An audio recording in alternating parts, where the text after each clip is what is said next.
So as he said, I'm Josh.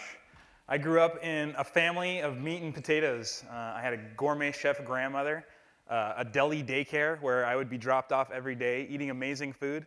And so if you take a look at my family background, that's not really surprising. So on my mom's side, they grew up in Argentina.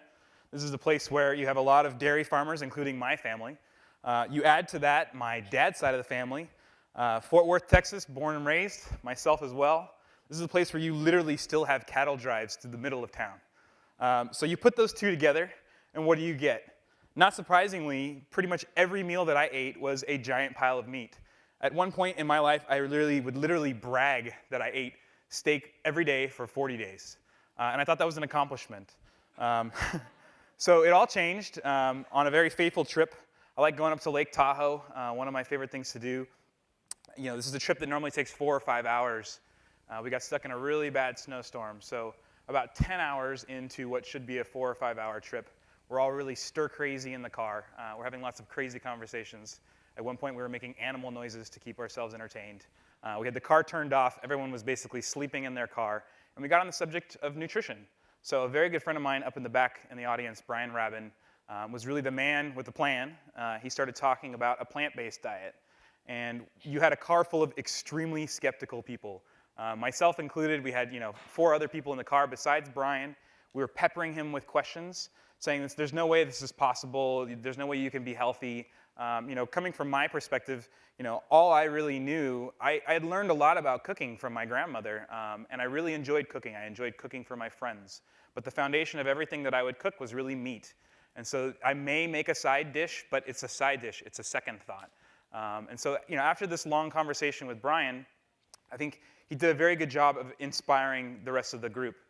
So those four others of us in the car all decided to go 7 days, no meat whatsoever. So a little bit of a support group in each other, challenging each other to try 7 days with no meat.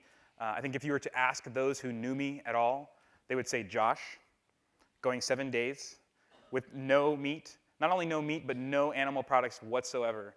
They would have told you that's absolutely impossible. And so after those 7 days, day 8, the first thing I did, A, was I ate a giant pile of pulled pork. And then B, I sort of reflected. It was actually very easy for me to go 7 days with no meat, no animal products whatsoever. And I took a look at my own family history. I have 2 grandfathers who had quadruple heart bypasses. Not very surprising, given what I've been talking about my family history. I have a grandmother who passed away from diabetes. I have lots of cancer in my family.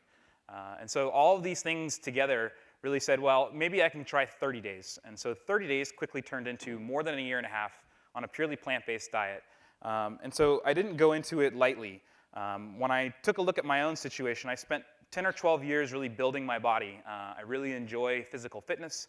I really enjoy bodybuilding. And I had a major concern that I would waste away. I would be skinny and sickly, and all of this work that I put in would just completely disappear. So after more than 2.5 years now of doing not only plant-based, but then maybe mostly vegetarian, totally a non-issue, I actually found that not only was I able to continue increasing my strength and my performance, but also saw massive gains in endurance as well. So the other big concern, one of my favorite things to do is to eat. It's one of my favorite ways to interact socially. And so I was concerned that this is going to be a very difficult thing for me to do if it's going to be a battle, day in, day out, resisting things. So for me, it was much less about what I was giving up and much more about what I was actually coming to learn. So rather than feeling like I was missing out on foods, I really felt that I was opening my mind to so many different things that I would have never put on my plate had I been focused still on that giant pile of meat. The results, unfortunately I didn't get younger or taller as a result of this experiment. I did precipitously drop my cholesterol. This is a level that maybe some people wouldn't say was extremely dangerous, but a pretty high level of cholesterol. That cholesterol drop happened extremely quickly, as did the weight drop. I didn't think I had 35 pounds to lose, but I lost 35 pounds. I dropped my cholesterol precipitously, noticed massive improvements in my performance, my ability to function at my work and in my job, so mental improvements as well as physical improvements. And so I think this all really started with my friend Brian and a lot of the literature that I read and my own family history inspiring me to take about 30 days to make this change. And hopefully my inspiration, these things that inspired me, can also be an inspiration for you to believe that this is possible for you as well. Thank you.